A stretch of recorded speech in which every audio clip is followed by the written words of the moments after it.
Have you ever wondered why there are times when people say, alas 6 na ng gabi, maliwanag pa rin. Or, magsa-7 na, parang hapon pa rin sa labas, maliwanag pa. It's probably because we have officially entered the summer season. And during the summer season, may mga bansa na kung saan nagbabago ang kanilang mga oras. Nagiging either advanced or delayed ng isang oras from their usual time, depending kung nasa Northern Hemisphere or Southern Hemisphere ang location ng bansa. We'll talk about the US wherein tuwing summer, ang dating alas 6 ng umaga, naging alas 7. Ang dating alauna ng hapon ay alas 2 na. Ito ay dahil sa tinatawag nilang Daylight Saving Time.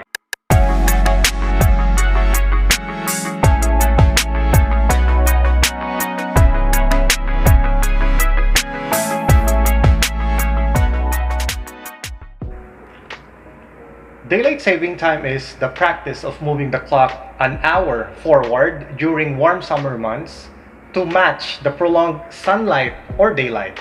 Because generally, the summertime is when we have the longest daylight or liwanag ng araw. And scientifically, the sun rises earlier and sets later during the warm summer months. This year, 2023, it starts from March 12 until November 5. So, it has already started sa mga bansang sumusunod dito. Based on several resources during my research, the reason why this came about is because people want to be more efficient with their time. They want to make use of the extra daylight or sunlight to be more productive and get more things done.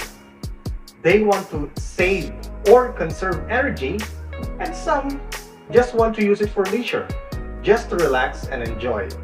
Here are a few examples.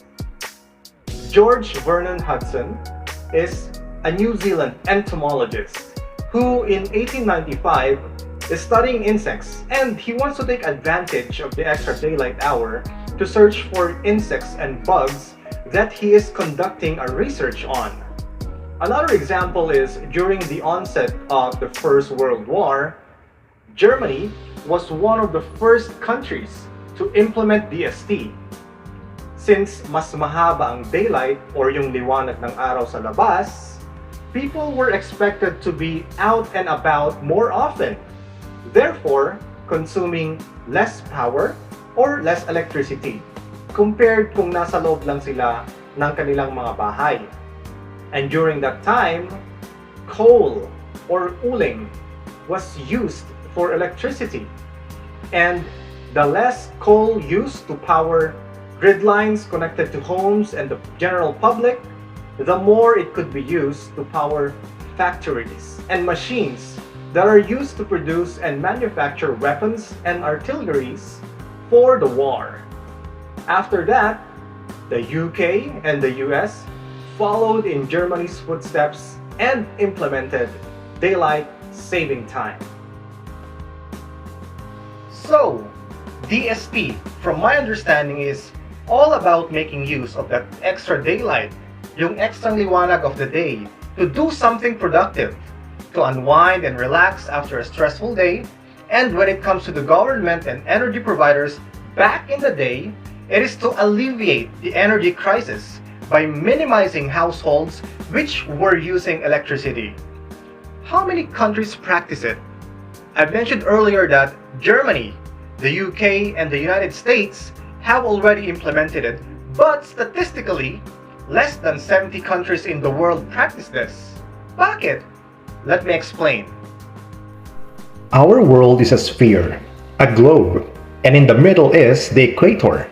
The equator is the warmest part of the earth, and it extends all around the globe. Yang gitnang part ng mundo, equator yan. And Philippines is really close to it, kaya mainit ang ating bansa. And which is why it is called a tropical country. Now, if you go further away from the area of the equator, you will reach either the North Pole or the South Pole. And the countries close to those areas ay super lamig and may snow. People who live in those areas ang mas nakaka-experience ng biggest change or impact tuwing daylight saving kasi usually mas maiksi ang liwanag ng araw nila lalo na tuwing winter months. Mas nasa loob lang sila ng mga bahay. Tuwing summer season, expected na mas marami ang nasa labas dahil sa mas mahabang liwanag ng araw, which is something that they are actually looking forward to. The bright, sunny weather. Which is why most of the countries who implement DST ay yung mga malalayo sa equator. At ito rin ang dahilan kaya hindi lahat ng bansa ay gumagamit ng daylight saving time. Sa US, majority ng states ay sumusunod sa DST maliban na lamang sa Arizona and Hawaii dahil sa mainit na panahon. Majority sa Canada ay sumusunod dito maliban sa province ng Saskatchewan.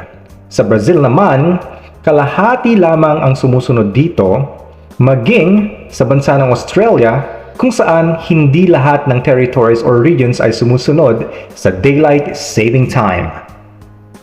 But did you know that the Philippines actually used to implement DST?